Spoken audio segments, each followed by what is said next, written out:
Hello नाज़रीन, आप देख रहे हैं ड्रामा सीरियल दाव। अगर आपको हमारी ये वीडियो अच्छी लगे इसको लाइक करें, हमारे यूट्यूब चैनल पाकिस्तान ड्रामा को सब्सक्राइब करें। लेकिन अलियान जब अपनी बहन से शादी के बाद मिलने के लिए आता है तो उसकी बहन काफ़ी ज़्यादा खुश होती है और बल्कि बहुत ज़्यादा खुश होती है। लेकिन जो साद की माँ होती है वो भी खुश होती है क्योंकि वो नहीं चाहती कि उसकी वजह से या घर की किसी परेशानी की वजह से उसकी बहू को कोई परेशानी का सामना करना पड़े।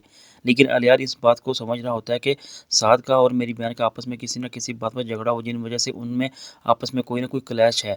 लेकिन जब आसिम की माँ उसकी साद की माँ से मिलती है तो साद की माँ से कहती है कि मैंने तुम्हें इसलिए बुलाया, मैंने एक बहुत ज़रूरी बात करनी थी। लेकिन ये है कि तुम उन लोगों को इस बारे में बिल्कुल हरगिज़ ना बताना कि हम दोनों के ख़ानदानों के आपस में कितनी बड़ी प्यार और मोहब्बत की बात है।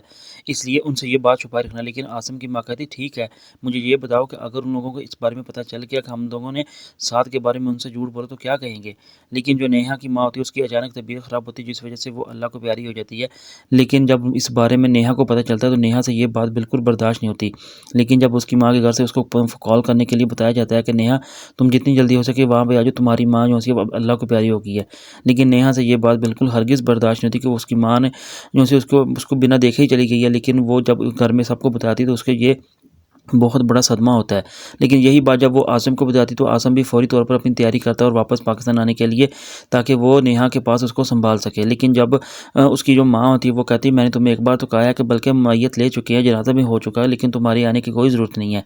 लेकिन आसिम जब अपनी माँ से कहता है मैं आपको ये समझा रहा हूँ कि इस वक़्त में, इस मुश्किल वक़्त में मेरा नेहा के पास होना बहुत ज़रूरी है। लेकिन जो आसिम की माँ होती है वो कहती है मुझे लगता है कि तुम अपनी बीवी के पीछे लग चुके हो और मेरी बात को क्यों नहीं मान रहे। मैं तुम्हें कह तो रही हूँ कि तुम्हारे आने की कोई ज़रूरत नहीं है, यहाँ पे सब बिल्कुल ठीक-ठाक है। लेकिन जो उसकी आसिम होता है वो अपनी माँ की बात को इनकार करता है। लेकिन जब वो अचानक उसकी माँ जो है आसिम की सुंबल को देखती है तो सुंबल आगे से कहती है कि मुझे उम्मीद नहीं थी आपसे कि आप इतनी घटिया हरकत कर सकती हैं।